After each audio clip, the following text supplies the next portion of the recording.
نوائے ضیاء کے ساتھ پروفیسر ضیاء بین الاقوامی حالات و واقعات جو ہے وہ ایک ایسے تصور کی عکاسی کرتے ہوئے نظر آتے ہیں کہ جہاں بڑی مچھلی چھوٹی مچھلیوں کو ہڑپ کرنا اپنے وجود کی بقا کی ضمانت تصور کرنے لگی۔ اس طرح وہ عمل جو حیوانوں کے اندر پایا جاتا ہے وہ عمل اب قوموں کا شیوا بنتا چلا جا رہا ہے، لیکن اگر حیوانوں کا عمل قوموں کا شیوا بن جائے تو پھر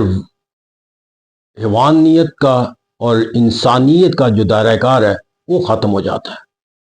اور اس طرح اگر انسانیت جو ہے وہ اگر حیوانیت کے دائرہ کار کے اندر داخل ہو جائے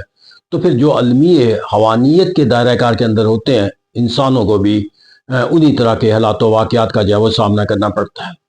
میں نے یہ تمام جو تمہید تصور اختیار کیا ہے وہ بنیادی طور پر کسی ایک ملک کے یا کسی دو ملکوں کے باہمی تعلقات کے حوالے سے نہیں اختیار کیا، بلکہ بین الاقوامی سطح کے اوپر جا کر جو اس وقت کے جو حالات و واقعات ہیں اس حالات و واقعات کے اندر جو ایک سنگل پاور کا جو ایک تصور ہے، اس تصور کا اس قوم کا جو سنگل پاور ہے وہ سپر پاور کہتے ہیں، جو اپنی سوچ اور فکر کہتا ہے تمام قوموں کے اوپر اپنی جو ہے وہ سوچ اور فکر مسلط کر سکتے ہیں۔ جو سنگل پاور سٹیٹس رکھنے والی قوم ہے اس قوم کا جو معنی اور مفہوم اس وقت ہمیں نظر آتا ہے وہی دراصل پھر پورے ملک دنیا کے اقوام کا جو ہے وہ وجہ تمہید جو ہے وہ بنتی چلی جائے گی۔ اس سے ہم نے کہا جو لیٹسٹ جو دنیا کے اندر امریکہ کے جو تصور اپنے مفادات کے حوالے سے رہا ہے ہمیشہ، وہ ایک تاریخی عمل ہے، اور اس کے اندر انہیں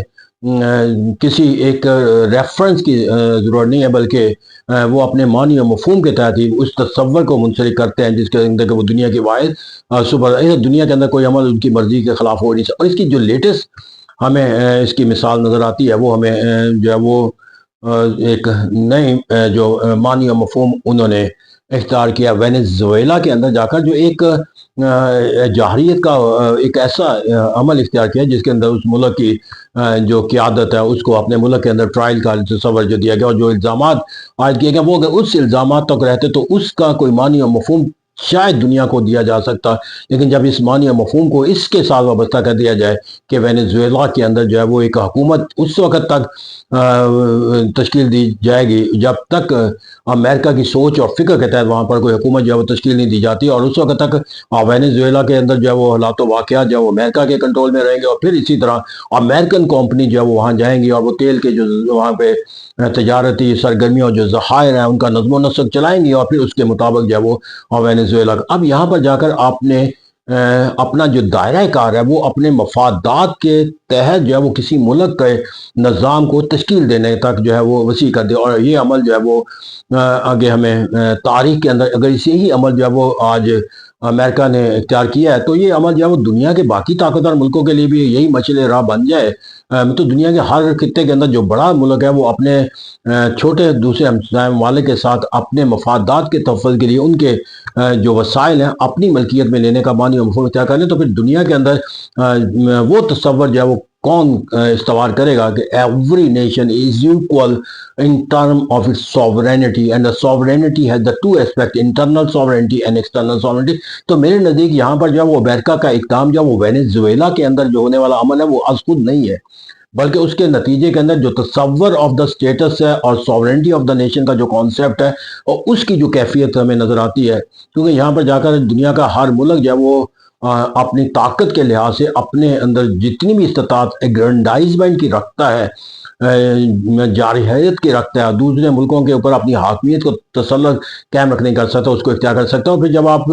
وہ کہتے ہیں کہ ایک اگر آپ چنگاری لگا دیتے ہیں تو پھر وہ چنگاری جو ہے وہ سلگتے سلگتے آگ بن جاتی ہے، تو یہ امریکہ جو ہے ایک چنگاری کا جو معنی و مفہوم تسلسل کے ساتھ جو ہے وہ اختیار کیے ہوئے اور چنگاری کو آگ بنانے کا ہر پہلو جو ہے وہ اختیار کرتے ہوئے نظر آتا ہے، کبھی وہ فلپائن کے خلاف، کبھی کسی اور ملک کے خلاف، کبھی کینیڈا کے خلاف۔ تو اس طرح سے دنیا کے اندر ہر ملک کے اپنے مفادات کا تحفظ کرنا جو ہے جو اس کے بنیادی تقاضا ہوتا ہے، اس کو ہر ملک کو یہ پیغام دینا کہ وہ اپنے مفادات کو امریکہ کے مفادات کے تابع کر دے، یہ ایک ایسا فینومنا ہے جو عہد حاضر کے اندر جو ہے وہ انسانیت کے اندر ایک حوانیت کا جو کانسیپٹ ہے وہ دیتا ہوا نظر آتا ہے۔ اور اس کے اندر جو ایک تلخ جو حقیقت ہے وہ دنیا کے اندر جو ممالک ہیں اس کے اندر وہ تصور جو ان کی بقا کی ضمانت بنتا ہے وہ بھی نشو و نما پانے کا تصور جو ہے نہیں ہوتا، کیونکہ آج کے دور کے اندر اگر بیلنس آف پاور نہیں ہے تو بیلنس آف ٹیرر کا تو کانسیپٹ دیا جا سکتا تھا، لیکن آج مفادات کے لحاظ سے ہر قوم جو ہے وہ اپنے مفادات کے لحاظ سے کسی ایسے ٹکراؤ کا حصہ بننے کے لیے تیار نہیں کہ جہاں پر اسے جو ہے وہ اپنے کسی طرز فکر و عمل کے نتیجے کے اندر کسی ایک بڑی طاقت کی طرف سے ریزسٹنس کا تصور کیا مطلب اس طرح کہ دنیا کے اندر ہر خطے کے بڑے ممالک کو جو وہ ایک فری ہینڈ دیا جا رہا ہے کہ let's if you have the power you can have the enhancement and protection of your interests by any means or by any source of aggrandizement. تو اس طرح دنیا ایک مرتبہ پھر ہمیں اسی تصور کے تحت آگے بڑھتی ہوئی نظر آئے گی جہاں پر بڑی مچھلی چھوٹی مچھلیوں کو ہڑپ کرتی ہوئی نظر آتی ہے unless until کہ یہ بڑی مچھلی کا ٹکراؤ جو ہے وہ کسی دوسری بڑی مچھلی کے ساتھ مفادات کے لحاظ سے نہ ہو جائے تو پھر دین ہو کہ دیر ول بی چینج. تو ایسا کہتے ہیں دنیا جب بائی پولر نظام سے یونی پولر نظام کی طرف گئی تھی تو اس کے جو ڈس ایڈوانٹیج تھے وہ ہمیں آج اپنی پوری طاقت کے ساتھ جو ہے وہ عیاں ہوتے ہوئے نظر آتے ہیں، اور الٹیمیٹلی یہ نظام جو ہے وہ کس سمت میں جاتا ہے دیکھنے کی بات ہے. لیکن اگر پولیٹیکل سائنس کے طالب علم کے طور پر کہوں تو چھوٹے ملکوں کے لیے have no other option accept have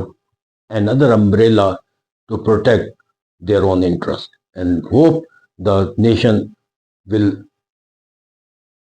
follow the path that will create the more superpower in the world politics. So اگر وہاں پر بائی پولر یا ملٹی پاور سسٹم کا تو it means it will at least give the